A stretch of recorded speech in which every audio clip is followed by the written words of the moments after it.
Welcome to episode 3 of Off the Record. Alongside Kirsten Kroll, I'm Alexis Downey. Thank you so much for joining us again. Whether you found us on YouTube or Twitter, we're so happy to have you tuning in. Kirsten, how's your week been?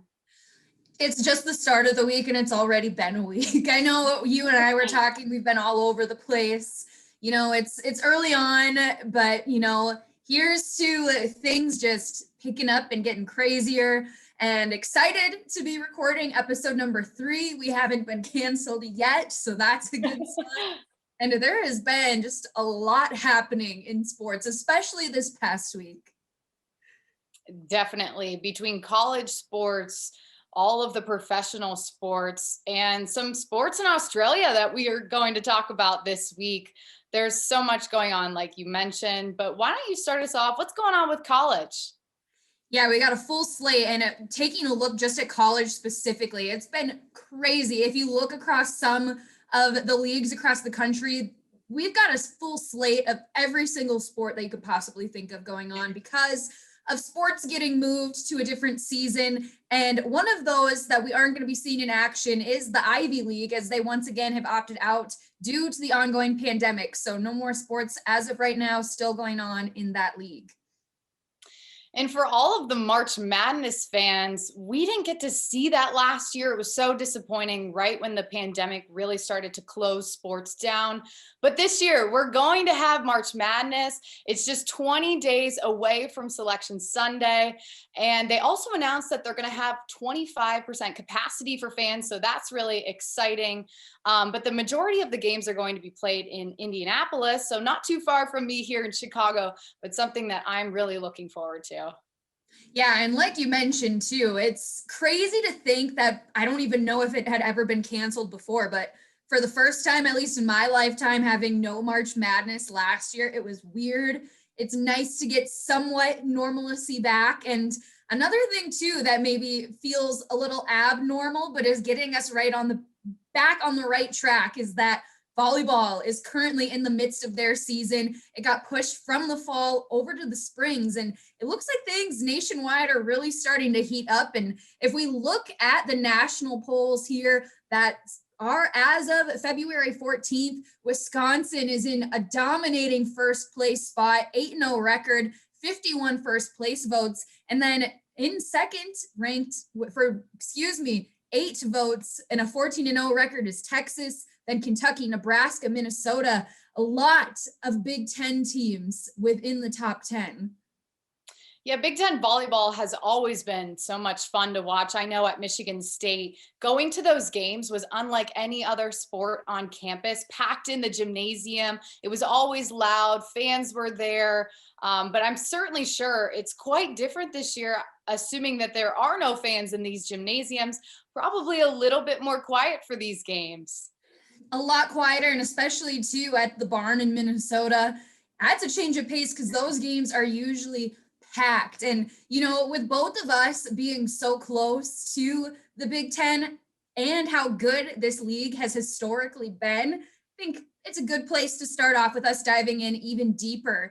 And again, you look at the national rankings, Wisconsin dominating that first place spot and picking up right where they left off after being runners up in the 2019 national championship, currently ranked first in the country. And Alexis, give us a closer look at that Big Ten women's volleyball standings. Yeah, well, like you mentioned, Wisconsin being at the top, Ohio State, Minnesota, Nebraska, all at the top, historically great volleyball schools. All the other schools for the Big Ten as well going down in those rankings. Maryland at the bottom of it with a 1-9 conference record, kind of having a tough season. But man, Wisconsin is just that powerhouse volleyball school. And I'm excited to see, how they continue to represent the Big Ten in the standings the rest of the season. And additionally, finding maybe Nebraska or Minnesota moving their way up and eventually getting into that tournament, seeing how the Big Ten represents themselves. Yeah, I'm excited to see it too. I used to play volleyball for about 6 years and I was never good. I was more of I'm just happy to be here kind of player, pumping up the teammates and just there to honestly have fun. But I do have a big passion for the game of volleyball, and especially the Big Ten. You know, like we had already talked about, both of us being so close, having gone to schools, me living in Minnesota, being, seeing some people that I grew up close to going on to do big things, going to play for the national team, playing overseas. And it's just going to be a lot of fun to watch the rest of the way. And I think, too, that's going to lead us into our next topic about something else still on the college sports scene. Absolutely. A sport that was very close to our hearts in college, NCAA hockey. We both covered our schools back in college. And I know that college hockey is such a special sport. The passionate players and the fans and the coaches, it's unlike anything else, honestly. I think sometimes with some of the college athletics, but things are starting to get really interesting as we inch closer to that NCAA tournament, whether it's in these individual leagues having their tournaments, and then eventually we're going to have the Frozen Four later this year. So let's jump into where the standings are. The U-Show standings coming out actually today, this Monday, February 22nd. Boston College sitting at the top of that with 27 first place votes. North Dakota with 12 first place votes, but sitting at number 2. Minnesota State sitting at 3. Minnesota at 4, and Wisconsin at 5. So looking at those teams, BC, a historically amazing college hockey program, producing some of the top talent all across professional hockey. They have a young squad this year, and the two leaders in points on their teams, a sophomore and a junior, Matt Boldy, the sophomore. He's actually a first-round pick by the Minnesota Wild, 12th overall in the 2019 draft. So someone close to your heart, Kirsten. And then Mark McLaughlin, a junior, also having 22 points on the team for the Boston College hockey team this season. So college hockey, just so exciting to see how it's going to play out the rest of the season.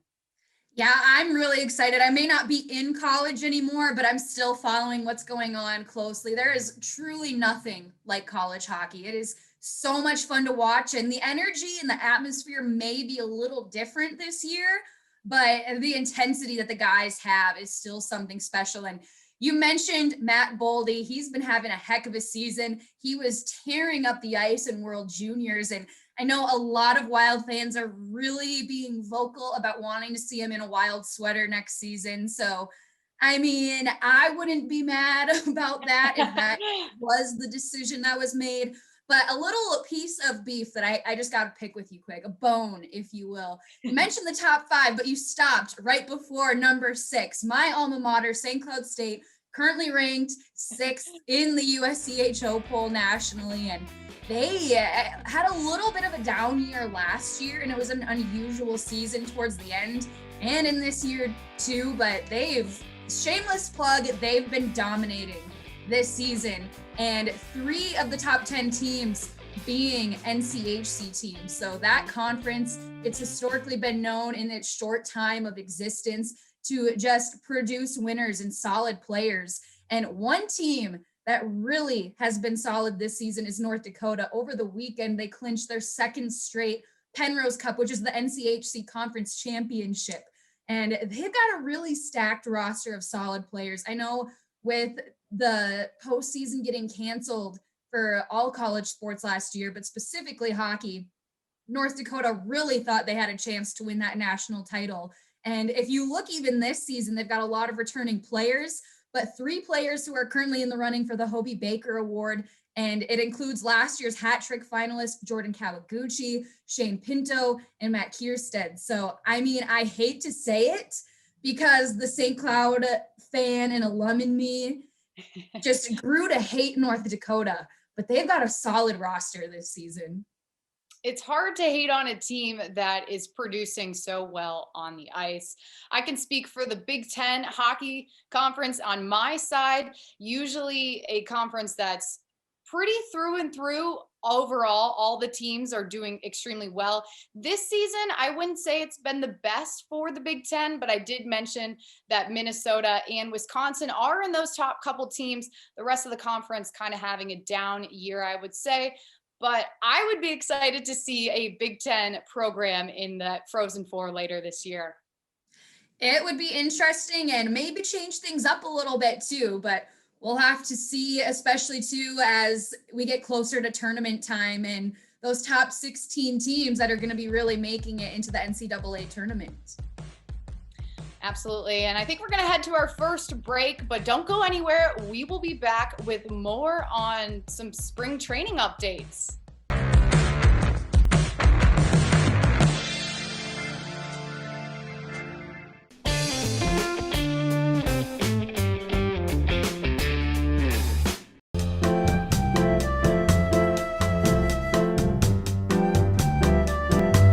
Welcome back to Off the Record, and we've got another segment here that I'm really excited to talk about. Last week was a national holiday for those who observe, one where we celebrate pitchers and catchers reporting for spring training. And then on Monday and Tuesday this week, we started to see full squad workouts. And the first games of spring training will take place this Sunday, February 28th, with 28 of the 30 teams playing. So there may be, at least in Minnesota, a ton of snow outside, but things are really starting to heat up and it's really starting to feel like springtime here. I'm so excited to see baseball season begin, and hopefully we will be able to go to games this summer or spring. It sounds like there likely could be fans in the stands, sounding like there's going to be fans at spring training for these games as well, which is a good sign. We're moving in the right direction as a country, hopefully. But what exactly are you looking forward to with this upcoming season, Kirsten? Well, first and foremost, and I'm not trying to jinx anything, and especially after the tumultuous start to last season, last year, I'm really excited for things to currently be on track, for us to start baseball on time, and even more so than that, to potentially actually get to be at the ballpark this summer. I know I keep saying it and I'm going to keep saying it until it actually happens. But my biggest wish in life right now, besides the Minnesota Twins breaking their postseason curse, is to be at a Twins game, buying an overpriced beer. And I have promised everybody that if and when that day comes, I will not complain. I will just be so happy to be there. I'm definitely on your side with that. Hopefully we can get to go to a game this summer together. I know that would be super fun, whether it's in Chicago, Minnesota, wherever it is. Can't wait to see baseball season coming back. And you mentioned you've never actually been to Minnesota before. And Target Field, not. Again, not to be biased, but it is one of the nicest ballparks in all of Major League Baseball. So put it on your 2021 summer bucket list. It's happening. Okay. Yeah. And I can't wait for that day to happen, because really there's nothing like going to a ballpark and getting a beer or getting a nacho. I'm personally a pretzel girl, but I don't know what your preference is. I really enjoy snacking on some cheese curds. I don't know if in very Chicago Minnesota or they really have them where you live, but they are a big, big part of the ballpark food here. Well, I can say, coming from PNC Park, where the Pirates play in Pittsburgh, that our food is pretty good, not to mention the view of Pittsburgh being right on the river. I would say it's up there in the best ballparks in the MLB, and I know a lot of people wouldn't argue with that as well.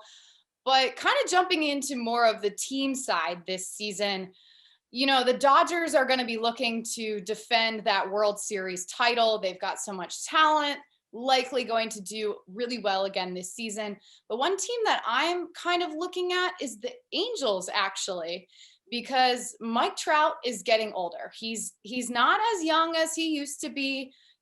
How long does he have in baseball? Granted, still an incredible baseball player. He does amazing things for the Angels, but I'm curious to see how they're going to do this year, knowing that he's getting a little bit older and, they want to win a title. Yeah, it is going to be interesting to see. And especially too, once you're potentially nearing the end of your career, that hunger is more so even there to at least go out with one or one more. And so it'll be interesting to see what they do. And I like that pick from you, Alexis. I was not expecting that. I do agree with you on the LA Dodgers. They've made, and we talked about this in last week's show, they made a lot of moves this season. And it seems like there's been, I don't want to say controversy with Trevor Bauer, but I'm seeing a lot of stuff on social media about Trevor Bauer. I don't know if it's just Mets fans being really mad that he didn't sign with them and now he's in LA, but it's going to be interesting to see how they do. We talked about it. I'm going to bring it up again. If they underperform, there's absolutely no excuse for it. And anything short of a World Series, again, I think is going to be highly disappointing because they've invested a ton of money in that roster. And if I were not only in the front office or as a fan, I expect nothing less. Yeah, I think that they're going to, like I mentioned, have a really great season again. I can imagine getting back to the World Series is such an uphill battle. So whether that's going to happen, not sure, but I would agree that they have all the talent they need. They have the potential to get back to that title game, but I guess we'll see how things play out. Baseball is so unpredictable with the amount of games that they have in such a long season. Yeah, and it's such a cliche, but I'm going to bring it up again. The only thing harder than being on top is staying on top. So because of that, I do think that is a big mental factor, whether you want to admit it or not. That plays into a big part of sports. You have this huge monkey on your back. You are a target for all of the other teams. Those other teams know that you're currently sitting atop the world and they're going to try to knock you down. Your name is on their list. And so because of that, I don't know how the Dodgers will actually do, but on paper, definitely a contender. And speaking of another topic on how it can be really hard to stay on top, the Australian Open. If any of you were paying attention last week, you know the Australian Open gained a lot of attention, specifically the semifinal singles match between Serena Williams and Naomi Osaka. And, even making more headlines in the men's singles final. I am sorry, words are so hard. The men's singles final. It was Novak Djokovic who came away with the hardware. And spoiler alert, on the opposite end, Naomi Osaka defeated Jennifer Brady to come away with the title too. And so let's just backtrack a little bit and go back to that semifinal. What was it that you were seeing that brought so much attention to that match? Well, the fact that Serena, she didn't win the match is what really surprised a lot of people. And then you look at the big age gap between Osaka and Serena. It's amazing that Serena is out there playing tennis at 39 years old. Naomi Osaka is only 23 years old. So you have to start to wonder, is there going to be a passing of the torch now with Serena potentially maybe not playing at the top of her game? It's hard to say that when she's done so well, even after having her own child and still coming back and playing professional sports. It's quite amazing. But it's really been a cultural change almost in the sport of tennis to watch the old and the young play against each other. Absolutely. And, even too, watching ESPN and whatnot, one of the big topics last week was surrounding the Australian Open. And if Serena Williams still has it in her to compete at this high level, but you look, she may not have won, but she is still performing at such a high level. You look at the standings, Osaka is second in the singles rankings and Serena Williams is only seventh. So she's still right up there with a lot of the best. And it's just crazy for especially somebody at her age. In the grand scheme of things, she is not old. But in tennis, she is a little further up there in age, and she's still able to do unreal things on the court that most people can't. And again, it's just incredible. She's won 23 Grand Slams, the most by any player in the Open era, and the second most of all time. Naomi Osaka, this was her fourth career Grand Slam, second Australian Open title. And she's going to be a really fun player to watch too. Again, Serena Williams, I think maybe she's definitely on the back end of her career, but I don't think she's going away anytime soon. And another thing I really want to talk about with this topic as well is just the significance of it. Not only did you have a Black woman and a woman of color as well out on the court and representing women at such a high level, but just showing everything that was going on with that as well too. Just, I know a lot of women on my Twitter timeline were pumped about it and were so excited to see it, both rooting so hard for both of them. They were saying, well, I don't know which one to pick over the other right now. I'm just really, really enjoying this. It's like history is being made. So I think that's definitely something that needs to be talked about as well. It's always encouraging to see more people talking about women in sports. And Serena Williams has just been such a figure for young girls or women growing up in the sport of tennis. Not only that, but growing up in sports in general, showing that you can do anything you put your mind to. Even after having a child and being a mom, she has come back and proven that you can play sports. You see that a lot too with some of the US women's national team soccer players. They've had children, Alex Morgan being one of those. She just had a baby and she's out playing soccer again. So it's pretty incredible to see the role that they're playing in women's sports and how it's really changing over the years. I agree completely. And, I think that even takes it to another level as well. Being such a high caliber professional athlete, but also being a mom on top of it.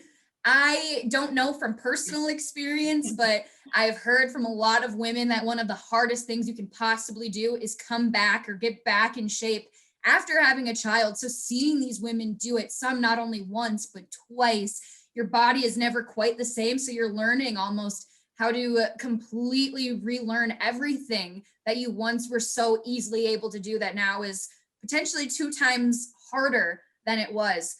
One final thought that I have on this as well, just the significance of Serena Williams. I know she is just such a huge figure, not only in women's sports, but the world of sports as well. She is mentioned up there with some of the greats like Tom Brady, Cristiano Ronaldo. I know those are all very different sports, but just the legacy she's left behind. And one of the arguments too that even works even more in her favor is, even more so than team sports, they're all very different, but an individual sport is arguably the hardest because the only person you're really fighting against is yourself.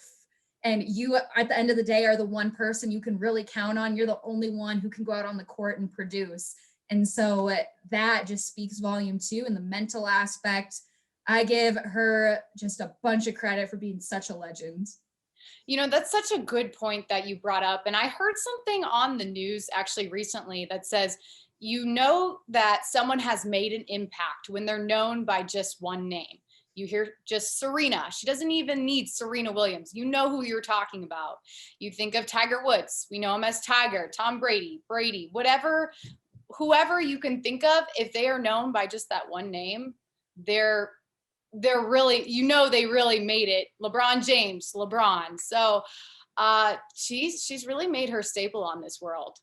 She really has. And I'm glad you brought that point up too, because it's so true. And, going back to talking about Naomi Osaka, she might be on course to make her own huge legacy, just kind of like Serena has done. And one quote that I did see from her that's been going around social media, she said, quote, "Hopefully I play long enough to play a girl that said I was once her favorite player," end quote. And I think that holds even more significance because she was on record saying Serena was her favorite. So I think that just makes it that much more special.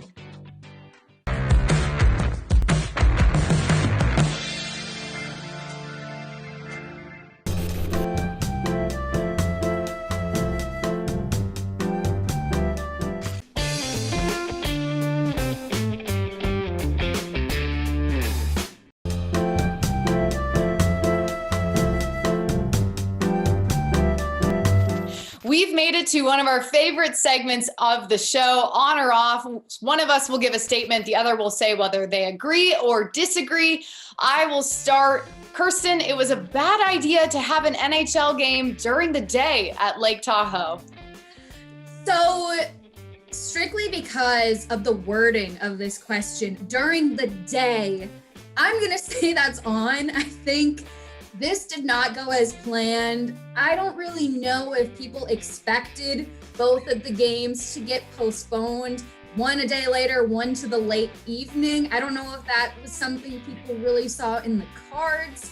I think it definitely took a little bit of momentum away, unfortunately, from this event, but it didn't make them have any less buzz about it. I mean, pictures from Lake Tahoe were unreal and were circulating all across the internet. I know one of them, I hate to say because it sounds so cheesy and kind of weird that it took my breath away seeing a picture with the lake in the background from the rink, but it did. I honestly thought it was a fake picture. Like, how could it be real? It was such a pretty sight. So I do think it was a great idea still by the league. I would love to see them do more outdoor hockey games for the NHL. I think that's a tradition they should continue to do. Little thought, Lake Superior, NHL, Gary Bettman, that would be really cool to see. And maybe make the Wild play in it too. That's my final ask, but I think it was a bad idea during the day, but not a bad idea altogether. And that's going to lead us into a question I have for you, Alexis. But first, I know there was something you had to say, and I kind of cut you off a little. No, so it's okay. I was what you were saying about Lake Tahoe. I was just going to say that we did not see any snow, so I guess we were right about that last week. We saw sun, but we didn't see the snow that apparently happened overnight. I didn't even know it snowed overnight. So, I mean, kind of wrong, but also not really. So. Okay, now that's going to lead us into a question I have for you. It was big breaking news this last week that Carson Wentz was officially traded. Unlike we had originally thought that it was going to be to the Bears, he's now in Indianapolis. Alexis, is he going to have success there? I'm going to say, yeah, I'm going to say this is on because I don't want to root against the guy. I don't have really anything against Carson Wentz. I know a lot of the people in Chicago were actually happy that he didn't end up with the Bears. And I think signing with the Colts, this is exactly what the Colts wanted. They wanted a quarterback that they didn't have to start from the bottom and reteach a lot of it. Carson Wentz obviously has a lot of experience under his belt, but he's still a lot younger than Philip Rivers was, the quarterback that they had last season, who just retired. So he brings that little bit of youth to the team, and being younger, he definitely has a better arm than Philip Rivers did. A little bit trouble with the accuracy, but that can improve this season, hopefully, in his case. So I'm going to say that Carson Wentz will have some success with the Colts. You know, I also think that's on, but I don't think it'll happen in his first year with the team. I think we'll start to see more from him in his second year if they still keep him on then. I don't know exactly the terms of his contract that he's going to have with Indianapolis, but my vote would be for the second season. What you did say was taking the words right out of my mouth. He's a lot younger. He's still got a lot of career left ahead of him. And, you know, you look back at what he did in Philly. He did have an MVP season out there. You know he's capable of greatness, especially with the right surrounding cast. So, again, I do think he'll see success there, but not till his second season. Switching gears a little bit, there was some news happening in Minnesota. Okay, Kirsten, the Timberwolves made the right decision by firing Ryan Saunders. You know, as somebody who does claim they are a Timberwolves fan, this team just cannot get it together. Please, guys, we need you to get it together. I'm going to say this is on. And, you know, first, I also do want to say this before I give my reason why. There's been a lot of news coming out since this broke this week about the firing. A lot of people seeming to be in agreement with it because of the statistics. But, you know, work side out of it and just looking at the personal aspects, I've heard nothing but really great things about Saunders, that he was a great guy to work with. And especially in a pandemic, you don't want to see anyone lose their job. So I do really feel for him there.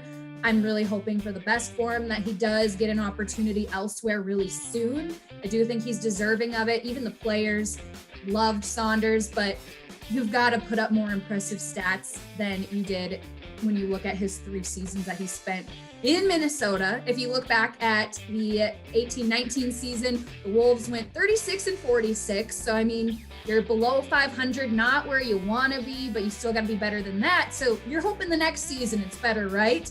Well, in the second season, the Wolves went 19-45. So, the Wolves have had a lot of issues almost always. So maybe the next year. Well, when you look at the third season where the Wolves are currently sitting as of the firing, they are at a 7-24 record. And so they aren't producing. I'm really hoping they get it together. And now the new, not interim coach, but permanent coach, Chris Finch, who is an assistant under the Toronto Raptors. He's now the head coach, permanent head coach of the Wolves.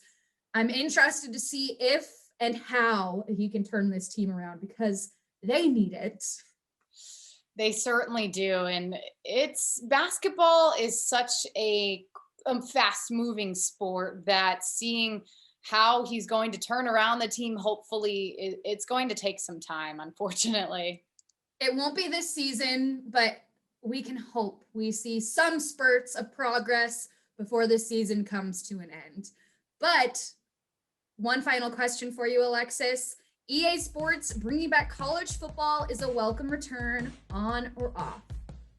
I think in this case, it's on, because one, so many people are so excited about this announcement. We don't really know when they are going to bring this back. And there's a lot riding on this, knowing that the NCAA is trying to push to allow athletes to make some money off endorsements now. How is this going to factor into this video game? And really interesting tidbit, this week, Notre Dame announced that they won't be participating in the EA Sports college football until the NIL rules are finalized. A lot of, legal things that are going to play into this. But I really hope, for the sake of these college athletes, I do want to see them make money off their names at some point in this lifetime. And I think that EA Sports bringing back this college football game is definitely starting to kind of push that in the right direction. I'm going to agree with you completely. I also think it's on. One, because fans have been not only asking, they've been begging for this to happen. And if there's one silver lining that comes out of this pandemic, this is going to be a really, really big one for a lot of people. And it's also on when you look at the players being able to make money off of their names that, again, people have been saying they have deserved for so long, especially when you look at the football programs, how much money the football players bring to those schools. Yes, and it's going to get a little tricky, and I won't be surprised if it gets a little ugly, figuring out the money aspect and every little thing that they need to figure out in order to make this work. But I think all in all, this is on. It's a great idea, and people are excited about it. All right, well, we're going to head to break, but when we come back, we will have our final thoughts.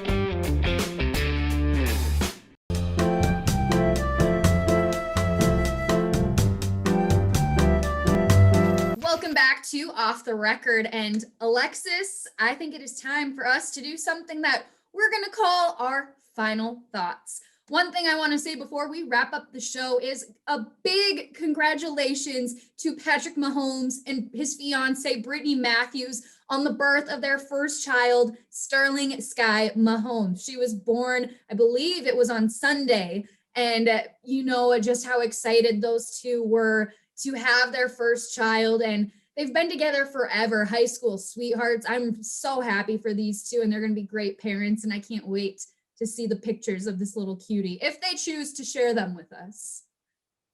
and wedding bells will eventually be down the line for them, I'm sure. But I think having a newborn is going to keep them pretty busy for a bit of time. Yes, absolutely. They, engaged, wedding in the works, but that plans are, as far as I know, on pause for now. But when that day comes, you can only imagine it's going to be that much more special with having your baby girl there. And speaking of special days, it was a special night in Pittsburgh on Saturday. My final thought is a congratulations to Sidney Crosby on reaching 1,000 NHL games. I watched the game with my parents, actually, who were the ones that really got me into the sport of hockey. And seeing Sid getting to watch his ceremony video on the jumbotron in Pittsburgh really was an emotional night. I was tearing up when Sid started tearing up in the post game press conference. Sid said that he started tearing up when he saw Malkin tearing up, and I just know it was quite a special night for him in the city of Pittsburgh. And unfortunately, there weren't fans in attendance, but I know everyone's hearts were with Sid on that special night. I have chills when you're talking about this. I did see parts of it. I didn't get to see the whole ceremony, but from what I did see of it, the way his face lit up on the jumbotron when there was those video clips from his parents congratulating him and his sister Taylor congratulating him, you could see how much that meant to him. And also too, just the significance of that moment, that we're seeing such a legendary player in our lifetime, a future Hall of Famer. And how many people can say they were able to play in 1,000 NHL games and counting? I don't think he's going to be done for a while here still. So big congratulations to Sidney Crosby, and I'm looking forward to see how he does the rest of his career. That's already so successful. Yeah, he certainly, I'm hoping, got quite a few years left with the Penguins. Signs are not showing that he's slowing down anytime soon. Thanks so much for joining us this week. On behalf of Kirsten and myself, we love hearing your feedback. Follow us on Twitter, tweet at us, subscribe to our YouTube, and we'll be back next week with another episode of Off the Record.